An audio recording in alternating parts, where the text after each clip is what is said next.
Sudah sarapan? Saya mau tanya, ini Opa Oma ada yang minum kopi nggak kalau pagi? Masih ada? Wow. Harusnya saya bawa mama saya juga. Mama saya umurnya 81. Tapi hari ini dia nggak bisa ikut karena dia ada operasi gigi. Karena giginya copot. Itu masalahnya kalau usia kita sudah bertambah ya, biasanya lari ke gigi. Ya. Mama saya 81 tahun, ini Pak Hari sama Ibu Diana kenal baik sama mereka. Dan dia kalau ditanya resepnya umur panjang apa, mama saya punya 3 jawaban. Makan ikan, ya, makan ikan, olahraga. Dia masih di sepeda loh, sepeda treadmill yang di rumah yang statis, itu 40 menit sehari sambil nonton YouTube. Mama kalau nonton YouTube-nya siapa? YouTube-nya kamu. Gak bosen mah?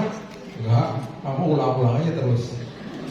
Dan yang ketiga, minum wine katanya. Kok minum wine mah? Iya, kan Paulus juga minum wine. Ada ayatnya katanya. Di mana? Gak tahu katanya. Mama saya ini salah satu pendiri toko buku Immanuel. Kalau Bapak Ibu pernah ke toko buku Immanuel dari tahun 67, dia adalah salah satu pendirinya. Ya, 8 bersaudara, tinggal 2. Semuanya udah dipanggil pulang Tuhan. Dia adalah orang India asli. Nama saya Lantan berarti Manado toh? Karena papa Manado. Mama India. Makanya jadi begini. Ini istri saya nih, saya bawa istri saya. Diri bu, salam. Oh. Orang Chinese dari Bandung. Chinese, kayak Manado. Jadi Manado, India, istri Chinese, anak gado-gado. Anak kedua saya nggak mirip sama saya.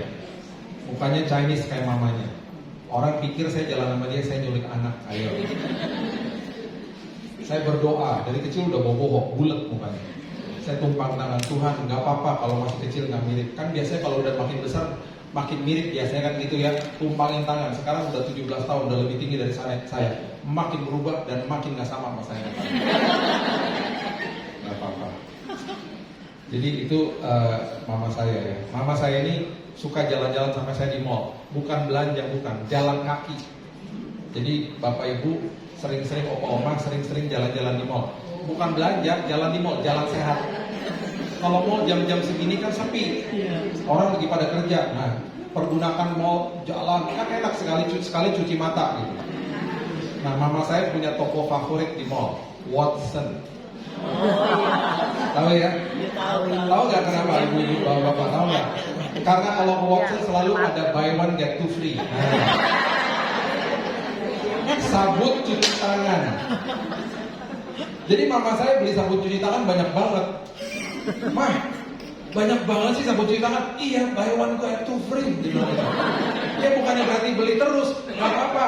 Kan sabut cuci tangan tuh dibutuhkan, dibilang gitu. Kalau sampai kelebihan kan bisa kasih tetangga. Tetangganya saya. Saya tinggal sebelah rumah. Jadi saya bilang sama istri saya, udah nggak usah beli sabun cuci tangan, banyak stok di sebelah. Itu mama saya.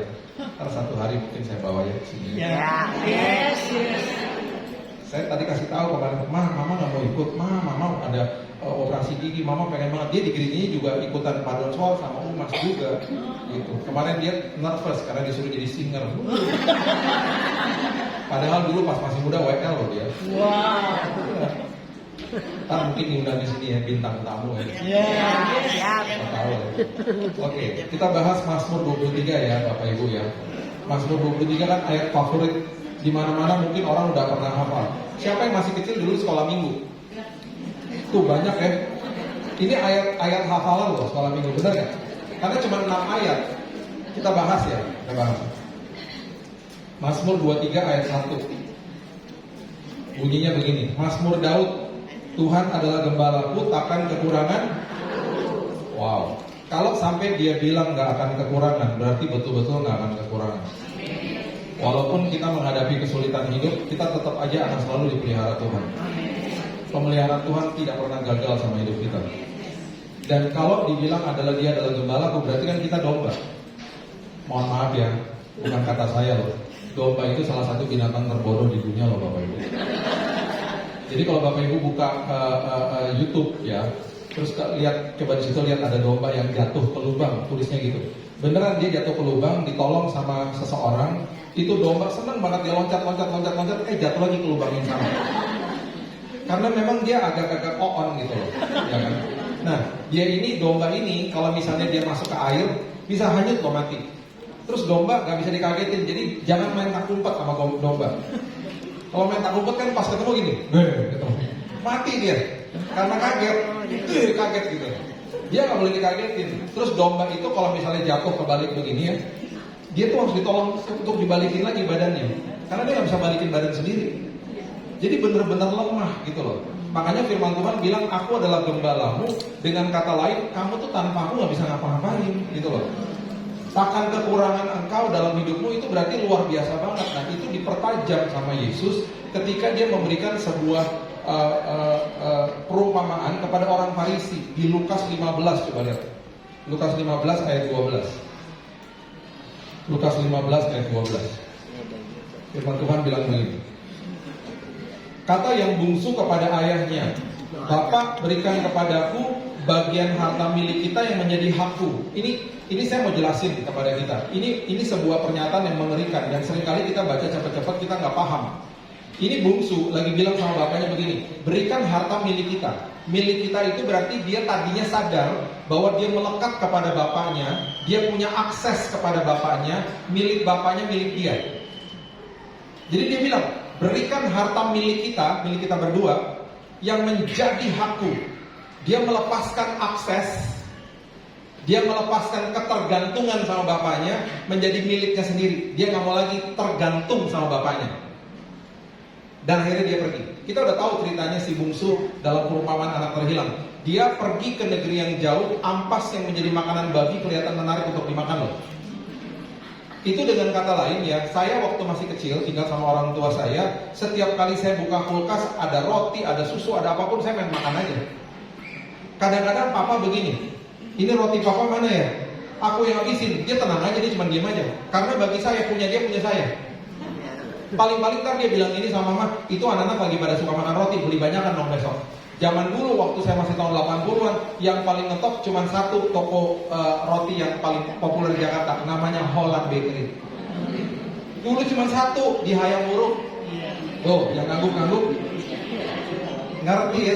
Zaman dulu cuma di Hayamuruk loh. Saya paling suka beli yang roti panjang lonjong yang ada mesesnya.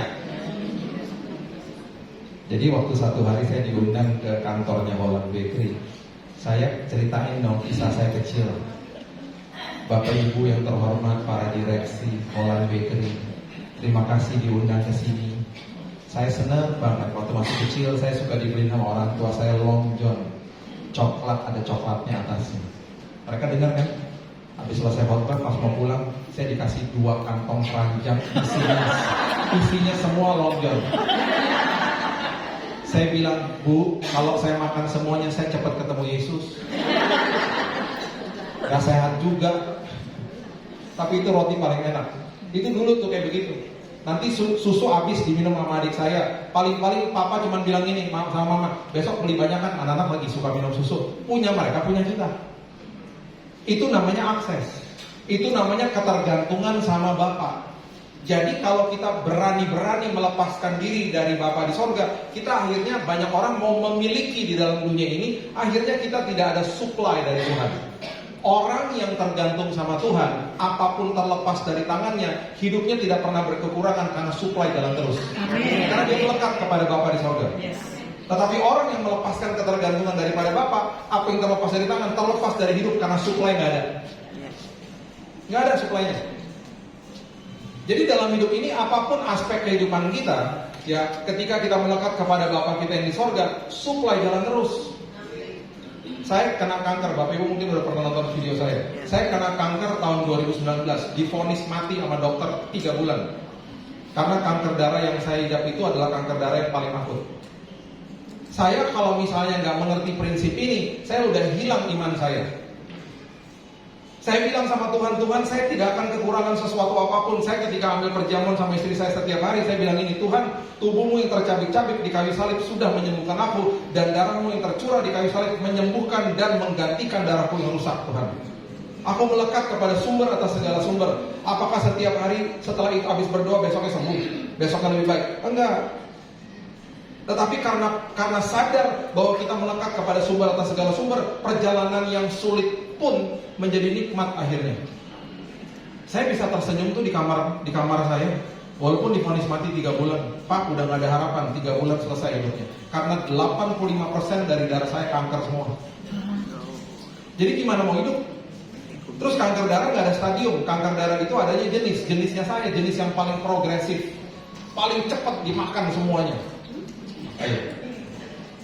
Makanya saya bilang, Tuhan, saya gak akan kekurangan sesuatu apapun. Saya percaya Tuhan, kesembuhan yang Tuhan sudah sediakan ribuan tahun lalu di kayu salib, aku sudah terima.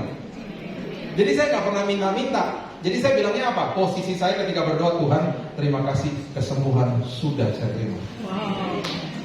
Jadi kalau ada kesulitan apapun, gak usah minta-minta, bilang aja, Tuhan terima kasih, saya sudah terima. Karena kita berdoa dari posisi menang.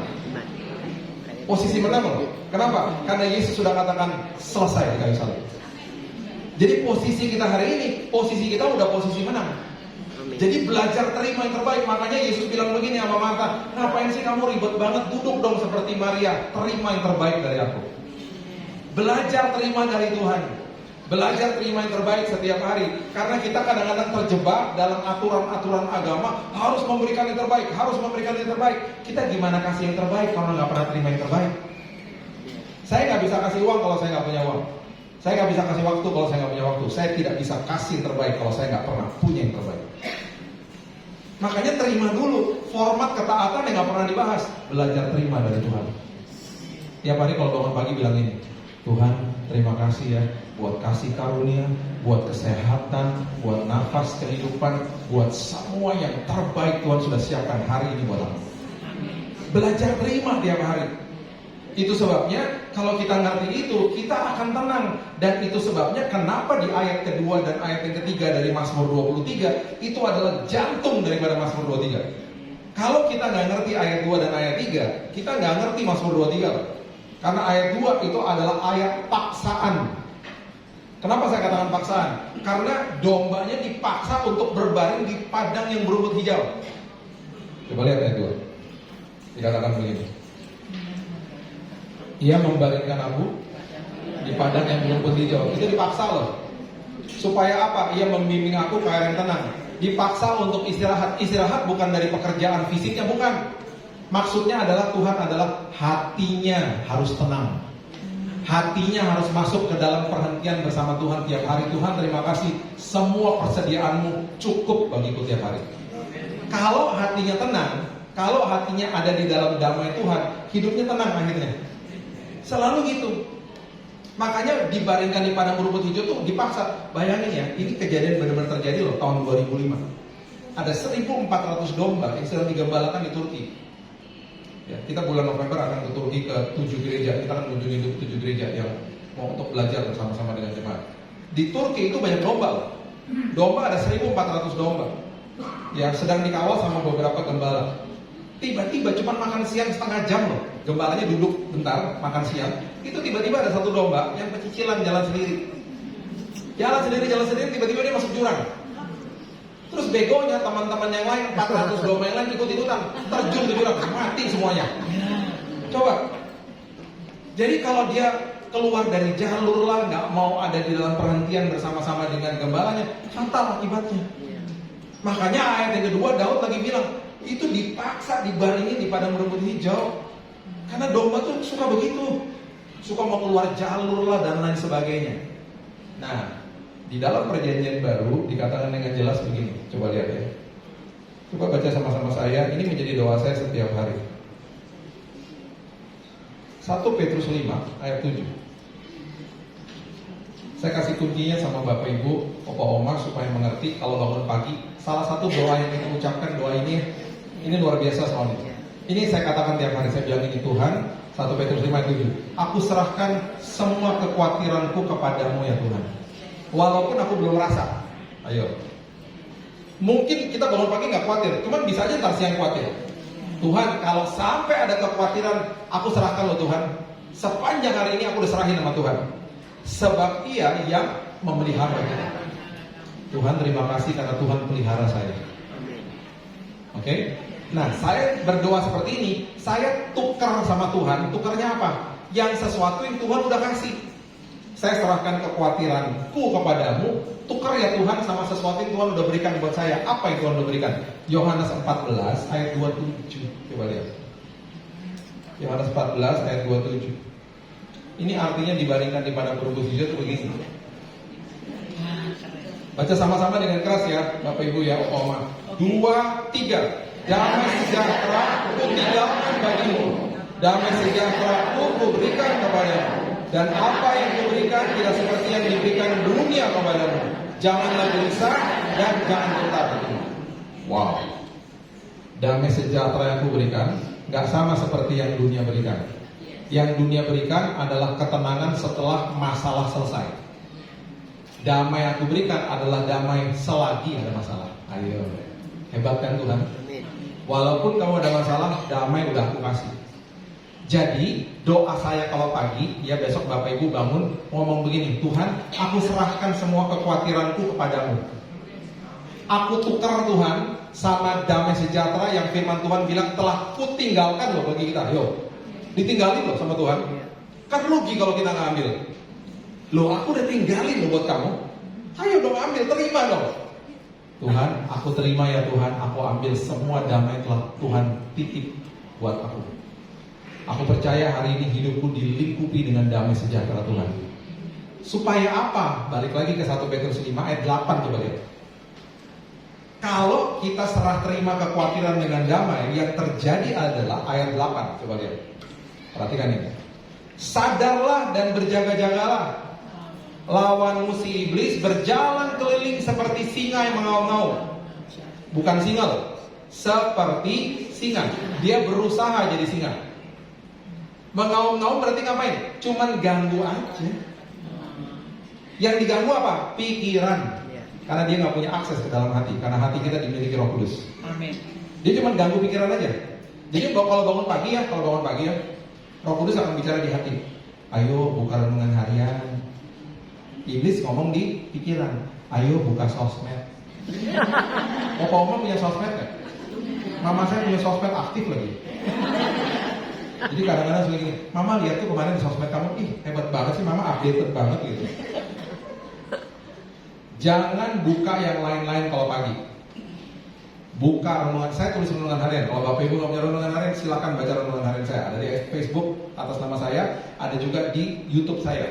Itu tulisan, udah 1.700 renungan harian saya tulis 4 tahun. Tiap hari loh. Bangun pagi bacalah renungan harian. Itu nggak mudah, itu pergumulan tiap hari nulis, bayangin coba. Berarti apa? Sebelum saya tidur udah harus beres renungan hariannya, karena besok pagi udah dibaca orang. Tiap hari, yang paling susah hari Minggu. Kalau di pelayanan, kadang-kadang 6 kali khotbah, sampai rumah udah jam 9 malam, udah ngantuk-ngantuk, capek-capek, harus masuk tulis lagi. Dan harus merenung. Kan nggak langsung didikte sama Tuhan. Emangnya bisa dengar audible suaranya? Udah duduk, sekarang saya ngomongin. Enggak, merenung dulu Tuhan. Ngomong apa nih buat besok bulan Tuhan, udah ngantuk Tuhan. Mending langsung datang. Kadang-kadang sampai ketiduran dibangunin saya, ayo belum selesai katanya. Baca renungan harian tiap hari. Karena dia mengaum-ngaum di dalam pikiran kita. Perhatikan ini. Mencari orang yang dapat apa? Kalau saya bisa tambahkan ditelan sama kebohongan dia. Yang dapat ditelan ya. Ada kata dapat loh. Berarti ada orang-orang yang tidak dapat ditelan sama kebohongan dia. Siapa? Bapak Ibu semua. Amin. Gimana caranya supaya saya nggak bisa dibohongin sama dia? Serahkan kekhawatiranmu, tukar sama damai sejahtera. Supaya kalau dia datang mengaum-ngaum, saya nggak bisa dibohongin sama dia. Jiwanya tenang. Jiwanya mengambil keputusannya tenang karena ada di dalam damai Tuhan. Damai sejahtera itu jangan dianggap enteng loh. Orang yang nggak punya damai, stres hidupnya dan gampang stres. Makanya saya selalu bilang sama jemaat Tuhan tiap hari, bilang sama Tuhan, Tuhan bukan sekedar Roh Kudus dikasih loh, damai sejahtera ditinggalkan sama Tuhan. Terima tiap hari. Terima tiap hari. Saya punya teman ya, tinggal di kos-kosan. Tanggal 25 uangnya habis. Pas-pasan kok. Setiap tanggal 25 dia nangis. Nangis bukan minta uang, dia bilang begini, lu tahu nggak Bill gue nangis kenapa? Karena uang gue habis. Iya, terus gimana lu mau minta duit? Gue nggak minta duit, gue nangis ini karena gue terharu karena tanggal 25 sampai awal bulan depan itu gue pasti makan paling enak. Kok bisa? Selalu ada mujizat Tuhan. Tiba-tiba Tuhan kirim orang ngajakin gue makan, tiba-tiba gue dipanggil pelayanan, gue dikasih PK, bla bla bla segala macam, gue dipelihara Tuhan. Gue nangis nih nangis terharu Bill, bukan nangis minta duit. Gue nangis karena gue nagih melihat mujizat Tuhan tiap bulan. Wow, itu adalah orang yang kaya di dalam sini. Saya punya teman lagi, orang kaya raya, ke gereja juga, punya apartemen rumah di mana-mana, loncat dari apartemennya bunuh diri. Ayo. Jadi kekayaan bukan di harta toh, kekayaan ada di dalam sini. Makanya salah satu kekayaan yang luar biasa, damai sejahtera. Hebat damai sejahtera. Orang yang punya damai sejahtera hidupnya kaya. Hidupnya mengambil keputusan dengan benar karena ayat yang ketiga mengatakan begini. Mazmur 23 ayat yang ketiga disambung mengatakan begini. Setelah dibaringkan di padang rumput hijau, jiwanya tenang kan? Habis jiwanya tenang, ayat yang ketiga bilang begini, ia menyegarkan jiwaku. Ketika jiwanya segar, ia menuntun aku ke jalan yang benar oleh karena namanya mengambil keputusan yang benar. Jadi urutannya luar biasa. Ini jantung Mazmur 23. Kalau aku mau dibaringkan di dalam damai Tuhan, hidupku pasti tenang dan jiwaku pasti segar. Ketika aku ambil keputusannya benar. Dahsyat. Daud lagi tulis ini karena dia lagi mau bawa kita ke ayat yang paling mengerikan di Mazmur 23, yaitu ayat yang keempat. Dia katakan begini, dan ini ayat yang populer, sangat populer. Dia bilang begini, sekalipun aku berjalan dalam lembah kekelaman, aku tidak takut bahaya. Kenapa? Udah tenang di sini. Karena udah tenang, udah tahu siapa Tuhannya, udah tahu aku gak akan kekurangan sesuatu apapun. Aku tidak takut bahaya, sebab engkau besertaku, gadamu, gadaku untuk mukulin kalau ada serigala. Tongkat itu adalah kalau dia keluar jalur, digait sama gembalanya. Jangan keluar jalur. Gadamu dan tongkatmu itu yang menghibur aku. Amin. Saya mau kasih tahu backstory ya tentang ayat 4. Jadi gini Bapak Ibu, gini. Daud itu adalah seorang bocah yang umurnya kira-kira 19 tahun waktu bapaknya bilang begini sama dia di pagi hari. Kan dia mau mengembalakan kambing domba di padang belantara. Gak banyak kok kambing dombanya. Dia lagi bangun pagi, bapaknya Isa bilang begini, Ut, sini. Kenapa papi?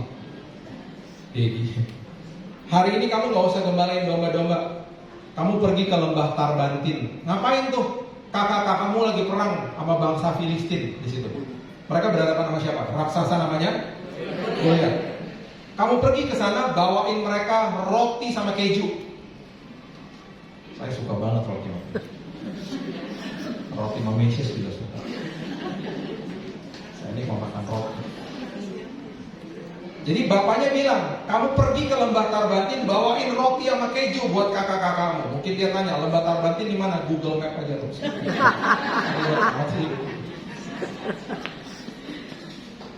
Dia pergi ke lembah Tarbantin. Ya saya ceritain ya, karena kalau dibaca panjang. Saya cerita ntar Bapak Ibu bisa baca sendiri. 1 Samuel 17. Dia pergi nih ke sana. Sampai di sana dia kan bocah, kira-kira umur 19 tahun. Dia bocah nih ya, bawa roti kan. Ketemu kakak-kakaknya kan. Ini ada roti dari bapak gitu. Dimarahin sama kakak-kakaknya. Ngapain sih kamu kesini? Bocah nggak tahu diri. Dimarahin sama kakaknya. Sana gembalain domba-domba, disebut lagi cuma 2 sama 3 domba-dombanya. Gak banyak. Terus ya. Nih ya, saya cuma mau kasih tahu ini sama kita. Ini yang terjadi ketika Daud berhadapan sama orang-orang yang ada di lembah pertempuran pada saat itu. Ya. Jadi gini, apa yang terjadi pada saat itu adalah dia nanya, puji Tuhan dia nanya, dia nggak segera pulang. Puji Tuhan dia nanya sama mereka, ini kalian lagi ngapain sih mukanya ketakutan semua? Tahu nggak kenapa? Tahu nggak kenapa? Kan ada Goliat di situ. Jadi mereka tuh lagi ditantangin sama Goliat. Goliat lagi ngomong begini sama mereka. Sekarang kita nggak usah perang terbuka, semuanya perang gitu, nggak usah. Kita duel aja, berantem satu sama satu. Salaman saya maksudnya gitu loh. Kalau kamu kalah, kamu nyembah saya, kamu jadi hamba saya. Kamu jadi budaknya saya. Kalau saya kalah, baru saya jadi budak kamu. Tapi kan dia percaya diri, nggak mungkin kalah. Dia raksasa kok. Makanya bangsa Israel ketakutan. Makanya bangsa Israel semuanya ada di lembah Tarbantin itu dan semuanya ketakutan. Datanglah si bocah 19 tahun. Datang ke sana, kemudian dia nanya, puji Tuhan dia nggak pulang. Dia tanya begini, ini kalian lagi ketakutan ada apa sih? Dikasih tahu lah, diceritain sama mereka, itu tuh ada Goliat lagi nantangin kita, bla bla bla, segala macam dikasih tahu. Coba ya sekarang Bapak Ibu baca, saya kasih ayat ini, ayat yang kedua, 1 Samuel 17 ayat 26. Coba lihat, ini perkataannya Daud, seorang bocah 19 tahun. Kita baca dulu, ntar saya jelasin artinya apa. Ini luar biasa ayatnya. Dia bilang begini, 1 Samuel 17 ayat 26. Lalu berkatalah Daud kepada orang-orang yang berdiri di dekatnya, apakah yang akan dilakukan kepada orang yang mengalahkan orang Filistin itu dan menghindarkan cemooh dari Israel? Ini yang dia katakan. Siapakah orang Filistin yang tak bersunat ini sampai ia berani mencemooh barisan daripada Allah yang hidup? Maksudnya adalah begini. Kita kalau baca begini mungkin kita nggak ngerti. Saya jelasin begini. Mereka semuanya paham pada saat itu bahwa mereka adalah bangsa yang bersunat. Bangsa Israel waktu masih kecil semua disunat. Sunat itu arti daripada penyertaan Tuhan saat itu. Jadi Daud lagi bilang begini, kan kita bangsa bersunat, kan dia bangsa yang tidak bersunat. Dengan kata lain, kalau orang tidak bersunat saat itu tidak punya pemeliharaan dan penyertaan Tuhan. Jadi dia bilang begini, loh, dengan kata lainnya, kamu kirim siapapun melawan dia, kamu pasti menang. Kamu mau kirim prajurit yang paling kurus pun lawan dia, kamu menang. Kenapa? Karena kamu bersunat. Itu artinya. Kalau kamu bersunat itu berarti kamu punya pemeliharaan Tuhan atas hidupmu. Sekarang saya mau tanya begini, apakah kebenaran ini orang Israel sudah tahu? Jelas mereka tahu. Mereka semua tahu kok. Tetapi sebuah kebenaran ketika berhadapan sama sebuah kenyataan, kebenaran seringkali mentah. Kita lupa sama janji Tuhan. Karena kenyataan di depan kita lebih mengerikan. Betul tak? Dia lihat Goliat, mereka tahu nggak mereka bangsa bersunat, punya penyertaan Tuhan? Oh jelas tahu. Tapi ketika lihat raksasa begitu, ciut. Kenapa? Karena hidup mereka tidak dikuasai Tuhan. Jadi nggak punya keberanian. Itu sama aja ya, sama aja. Sama seperti orang yang ada masalah ya. Terus kita datengin karena hidup kita dikuasai firman, misalnya kita datengin dia, kita bilang gini, kamu tahu nggak kan firman Tuhan bilang begini. Terus teman kita bilang gini, iya sih aku juga tahu, tapi kenapa ya ketika kamu ngomong beda? Aku tahu loh firman ini, tapi barusan pas kamu ngomong kok beda ya? Itu Daud.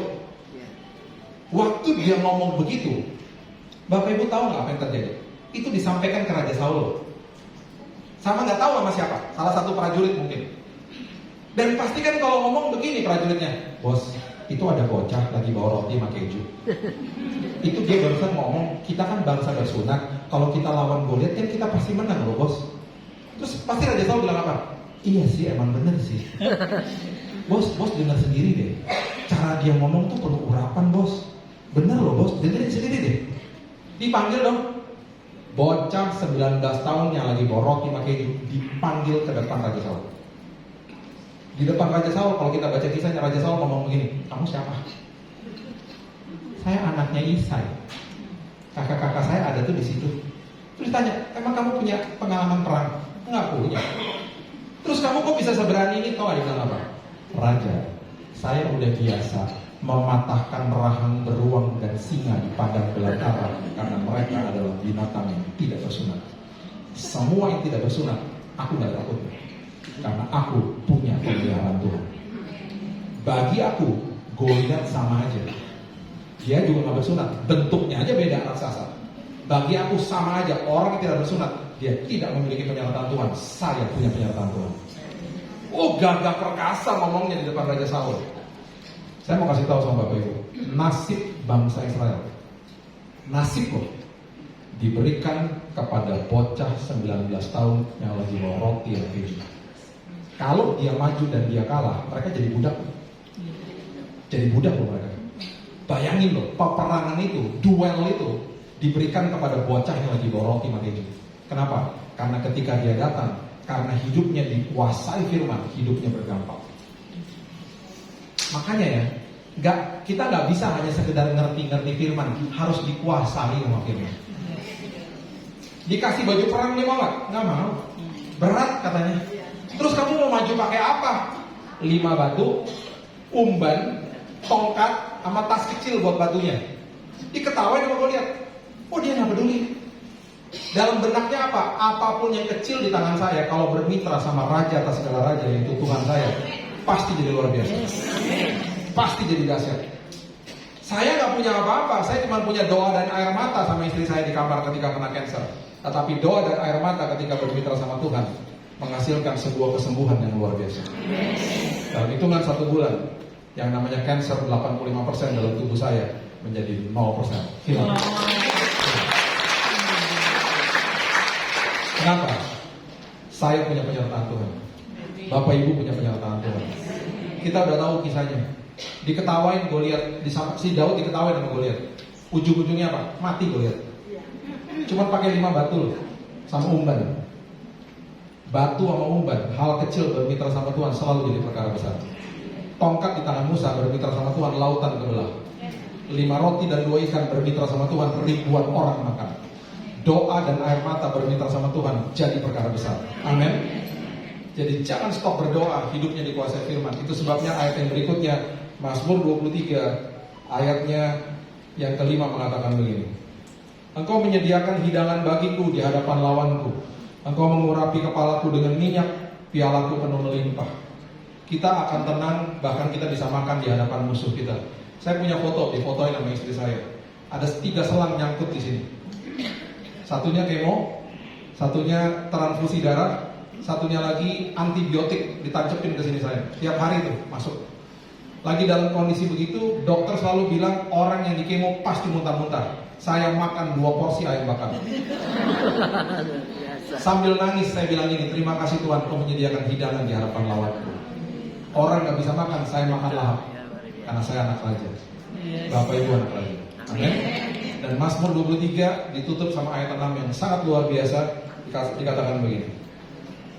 Ayat yang ke-6 mengatakan begini. Kebajikan dan kemurahan belaka akan mengikuti aku seumur hidup. Aku akan diam dalam rumah Tuhan sepanjang masa. Saya tutup sama kisah ini. Saya ini suka minum kopi, makanya tadi saya nanya kopi kan. Tadi sebelum berangkat ke sini saya udah buat kopi di rumah karena saya punya mesin kopi. Nah, beberapa tahun yang lalu saya punya mesin kopi yang kecil lah ya. Satu hari saya bilang gini sama istri saya, ini ada mesin kopi bagus ya, tapi agak-agak mahal, saya bilang gitu. Saya cuma curhat-curhat aja sama dia berdua. Iya ya bagus ya, bisa masukin bijinya gitu, biji kopi ntar digrind sama dia, gitu, jadi 1 cup, jadi fresh banget kan? Fresh banget. Saya kalau minum nggak pakai gula soalnya, kadang-kadang espresso malah. Jadi saya suka banget nih mesin kopi, cuma mahal banget. Tapi yang tahu cuma saya sama istri saya. Satu hari kita pergi ke Bandung karena keluarga dia ada di Bandung. Sebelum ada bus, masih pakai mobil. Siapa yang udah pernah naik bus? Belum pernah. Baru 1-2 ya. Kereta cepat. Jangan ke Gambir lo naiknya ya, salah kan? Itu stasiunnya sendiri di Halim. Jangan ada orang ke Gambir di awal. Kereta cepat mana ya Pak? Ya elah bukan di sini stasiunnya. Nah, kita lagi jalan ke Bandung nih ya. Di mobil, saya ngobrol lagi sama istri saya, terus dibuka sama dia di Google lihat fotonya. Bagus ya, cuma mahal. Ya udah kita cuma curhat-curhat berdua dong. Sampai di rumah kokonya dia di Bandung, di rumah kakaknya. Masuk ke dalam rumah, tiba-tiba kita berdua begini, kaget. Karena mesin kopi itu kakaknya udah punya. Kita gini, itu mesin kopi yang kita punya. Sama istri saya, langsung dia tawarin, mau gak aku dibuatin sama dia. Saya minum, aduh enak banget. Bapak Ibu tahu gak sebelum pulang, kakaknya dia bilang begini, suka kopinya? Suka. Mesinnya bagus ya? Iya. Baru kapan belinya? 2 minggu lalu. Terus tau gak dia bilang apa? Udah bawanya pulang. Terus saya bilang gini, lah ntar lu gimana? Udah, gue selama beli gak pernah minum juga, gak dari situ, gue pakai kopi tubruk. Kenapa gak pernah buat? Tombolnya kebanyakan pusing. Udah buat lu aja. Saya pergi ke Bandung, ngomongin mesin kopi yang itu, yang tahu cuma saya, istri sama Tuhan. Saya pulang dari Bandung bawa mesin kopi yang sama persis yang saya minta sama Tuhan. Tuhan pertemukan dengan orang yang tepat di dalam kesempatan yang tepat. Nggak pernah minta-minta sama siapa-siapa. Yang tahu cuma Tuhan. Kenapa? Kebajikan dan kemurahan mengikuti. Itu hal sederhana loh. Sekarang giliran istri saya. Kan itu kan mesin kopi buat saya. Dia tiba-tiba nih ditelepon sama temannya. Ci, gue barusan ya berapa minggu lalu, gue beliin penginapan di Ubud di Bali ya, buat orang tua gue ya, buat 2 malam di sebuah villa yang belakangnya sawah, bagus banget. Cuman gue salah beli, Ci. Gue salah beli, harusnya gue beliin buat bulan Mei, gue jadi belinya bulan April. Kalau bulan Mei itu weekend, kalau bulan April itu tengah minggu, orang tua gue nggak bisa pergi. Terus maksudnya gimana? Iya nih kalau nggak dipakai angus. Buat lo aja, tanya sama Billy bisa nggak pergi gitu. Buat lo aja deh gitu. 2 malam di penginapan di Ubud, di villa bagus banget di Bali. Terus istri saya nanya sama saya, persis di 2 hari itu saya nggak ada jadwal. Jadi kita pergi, terus teman-temannya dibilang ini, udah nih karena kesalahan gue, tiket pesawat gue tanggung deh. Nah, sekalian nanti penjemputan dari airport sampai ke Ubud, gue siapin, udah lo buat pas, bawa baju aja. Sampai di sana kita buka tuh villa, belakangnya bukan sekedar sawah, hutan. Hutan yang sangat bagus, ada sungai, ada burung-burung berterbangan, bagus banget. Oh dia nangis dong, istri saya. Saya bilang kenapa? Kamu kangen rumah? Bukan. Terus dia ini luar biasa. Saya nggak tahu loh. Dia bilang ini, iya di awal tahun itu aku berdoa sama Tuhan. Kan jadwal kita udah sibuk. Pengen deh Tuhan 2 malam aja di sebuah villa yang belakangnya ada sawahnya. Kok Tuhan kasih persis banget ya? Saya nggak tahu loh. Yang tahu cuma dia sama Tuhan. Kok Tuhan bisa kasih persis 2 malam di sini? Saya langsung bilang gini, lain kali jangan minta 2 malam. Kalau Tuhan kasih sedetail itu 2 malam, lain kali minta seminggu dong. Maksud saya gini loh, kalau mesin kopi sama penginapan di villa aja Tuhan tahu sedetail itu dan Tuhan kasih, apalagi kebutuhan yang namanya kesembuhan, pemulihan, kesehatan yang kita butuhkan tiap hari. Kenapa hal ini mengikuti ke orang-orang percaya? Karena firman Tuhan sudah mengatakan dengan jelas kebajikan itu mengikuti kita tiap hari. Amin. Saya percaya Mazmur 23 membawa pencerahan kehidupan bagi kita hari ini. Saya berdoa hidup kita ada di dalam ketenangan Tuhan. Melekatlah kepada Gembala Agung kita. Perjalanan kita pasti berhasil. Berikan tepuk tangan kita berhasil. Bapak yang baik, terima kasih buat hari ini. Mengucap syukur buat tante, om, opa, oma, bapak, ibu yang hadir pada hari ini. Aku berdoa Tuhan, semua firman yang ditaburkan di tempat ini menjadi kekuatan bagi setiap kami.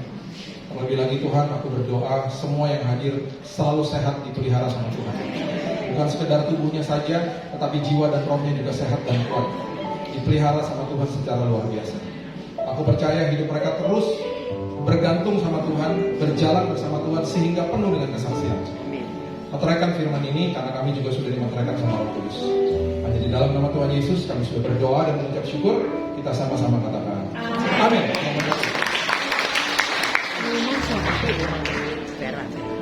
Dia kan sekretaris.